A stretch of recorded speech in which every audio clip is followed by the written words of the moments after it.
Hi, I'm Suzanne Senna, and welcome to The Invested Life. In these times of economic uncertainty, we want to give you the tools to take control of your financial future.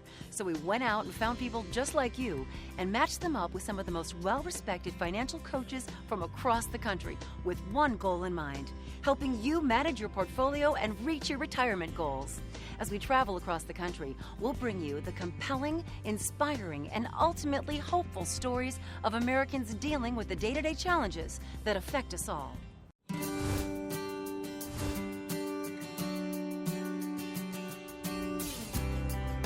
I am here today at Doug and Laura's home, where we are working on a ceramic tile tub recess.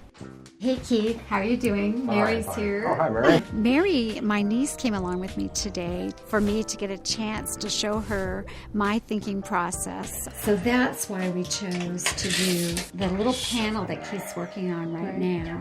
And then I'll take that same bias and bring it out to the wainscoting. Amazing thing is that happens really in small businesses like yours. That you get a lot of one-on-one with the installer and the customer, and you're able to make those connections happen. If you're in a bigger company, There's more disconnect between yourself and the installer, which you miss out on that. It's an incredible opportunity for me to become a business person, and I would really enjoy the work. There's always been a part of me that's wanted to just become Lansing Linoleum and take it on to the next step. when I was their age, I remember thinking that if Dad would just step out of the way, that I would have all these wonderful ideas and I could really take the business to another level. And I know that that is what they think as well. There's ways to diversify this company to hit different sectors of that remodeling business. Mary has a degree in interior design, so sometimes when she comes out with me, I think, oh, maybe she won't like my design. I could bring in my own design work, freelance designing, things like that. It's just a matter of time and how it changes hands. Hello? Hi, Kathleen. It's Jennifer Meacham. Just giving you a quick call to check in and see how everything's going. Hi, Jen. I'm doing fine. I'm sitting here doing some research. I particularly wanted to check in with you about your real estate properties, specifically the lot next door. Well, actually, I'm really thinking about doing a little bit better kind of advertising so I can get a better tenant in. Kathleen, about how much rent do you get each month from that property? At the moment, at about $500 a month. Wow. Don't you think you could be getting a little bit more? I know it's low because it's the same thing it's been for 30 years. Well, if that's the case, it might behoove you to meet with a commercial real estate specialist.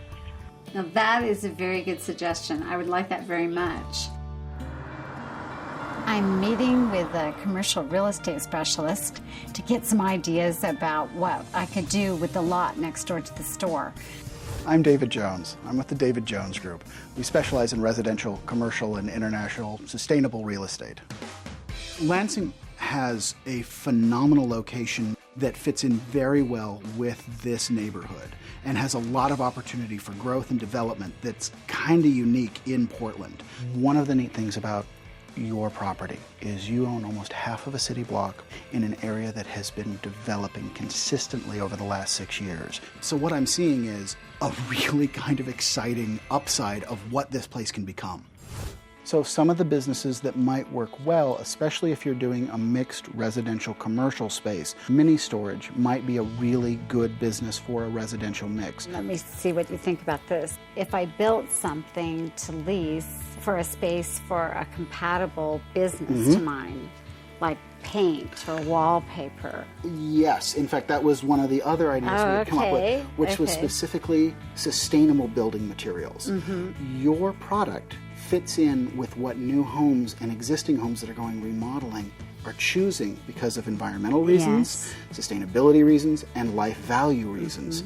So putting in building centers that supply alternative or sustainable building materials probably is a really good fit. Kathleen has an opportunity to be the first more specialized niche business on this thoroughfare and opening up and deciding how this neighborhood will shape from here on out. If I had met David years ago, I would have been able to triple my income for the last 4 years. Like many small business owners, Kathleen has decided that selling the family business is not an option. She's fortunate to have a potential successor in her niece Mary, who's excited about the idea of one day filling Kathleen's shoes. Kathleen, with the help of her coach, is well on her way to making the right decisions that will forge a clear path to retirement. Next time on The Invested Life, Kathleen and Mary will come up with the final piece of the puzzle that will help map out the family future for the business and her retirement.